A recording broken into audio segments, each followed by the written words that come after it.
Bonjour les enfants, bienvenue dans une nouvelle vidéo de révision mathématique. La leçon précédente, nous avons commencé à parler sur les longueurs. Aujourd'hui, nous continuons sur le même sujet et nous allons voir comment calculer le périmètre des polygones. Mais avant tout, nous allons essayer de savoir d'abord qu'est-ce qu'un périmètre. Nous avons devant nous 5 figures. J'imagine que vous connaissez les noms.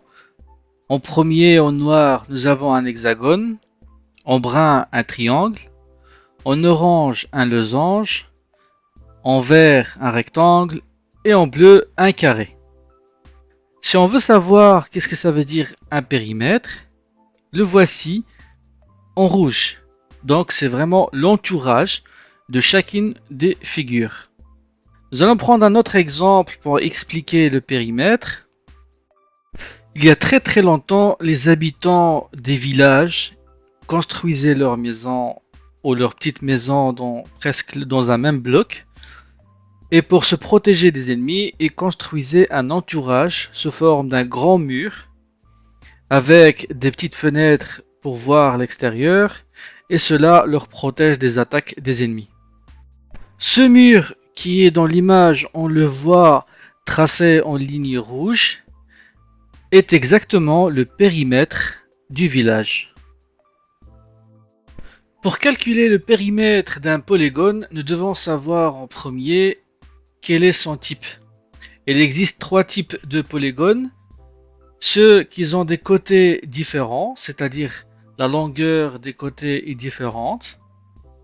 Nous avons aussi les parallélogrammes comme le rectangle. Et il y a aussi les polygones isométriques, ce qu'on appelle des polygones réguliers. Ce sont des polygones qui ont la longueur de tous les côtés identique. Nous allons commencer par calculer le périmètre des polygones avec des côtés différents. Supposons que nous avons le polygone A et nous devons calculer son périmètre. Donc je peux écrire périmètre du polygone A. Et la règle dit, pour ce genre de polygone, ce que nous devons faire, c'est additionner les longueurs de tous les côtés. Je respecte la règle et alors j'écris 3 cm plus 3 cm plus 4 cm plus 4 cm plus 5 cm. Si j'additionne ces longueurs, ça va me donner 19 cm comme périmètre du polygone A. Passons au polygone B et nous allons appliquer le même calcul. Donc, périmètre du polygone B est égal à 7 cm plus 8 cm plus 5 cm. Et donc, si j'additionne ces longueurs, ça va me donner 20 cm comme périmètre du polygone B. Passons maintenant au deuxième type qui sont les parallélogrammes. Nous avons un rectangle et ce que nous remarquons c'est qu'il a chaque fois deux côtés qui sont parallèles.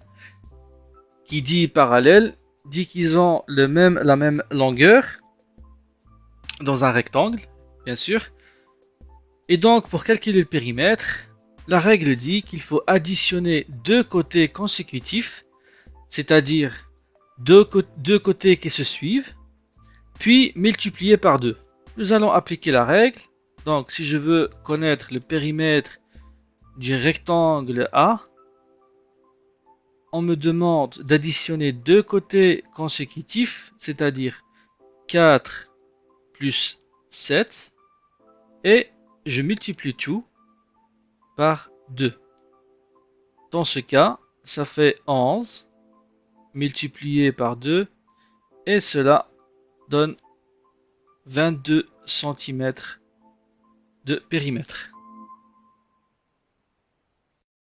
Et nous arrivons maintenant au troisième type des polygones, qui sont les isométriques ou les polygones réguliers. Et la règle dit, si on veut calculer le périmètre d'un polygone régulier, nous devons mesurer la longueur d'un seul côté, puis multiplier cette longueur par 4. J'applique la règle. Pour le polygone A, si j'ai envie de connaître son périmètre, donc j'ai la longueur d'un seul côté qui est de 3 cm. Et ce que je vais faire, je vais la multiplier par 4. Pourquoi la multiplier par 4? Parce que nous avons 4 côtés qui ont la même longueur. Donc 3 fois 4, ça fait 12 cm de périmètre. J'applique la même chose pour le polygone suivant. Donc P, périmètre du polygone B est égal à 2 cm fois 4 et ça fera 8 cm. Et donc, ce que vous devez retenir de cette leçon, c'est que le périmètre des polygones qui ayant des côtés différents est égal à l'addition des longueurs de tous les côtés. C'est-à-dire, on additionne les longueurs de tous les côtés des polygones. Le périmètre des parallélogrammes, on additionne deux côtés qui sont consécutifs, deux côtés qui se suivent, puis le résultat de cette addition, on le multiplie par 2. Et à la fin, les polygones isométriques, ou ce qu'on appelle les polygones réguliers, ce sont des polygones qui ont des côtés avec des longueurs identiques. Le périmètre est très simple à calculer, il suffit d'avoir la longueur d'un seul côté, puis la multiplier par 4. Nous arrivons à la fin de cette leçon qui concerne le calcul des périmètres des polygones. La leçon suivante, nous allons voir une nouvelle grandeur. Et jusque-là, moi je vous dis merci beaucoup d'avoir suivi et à la prochaine vidéo. Au revoir.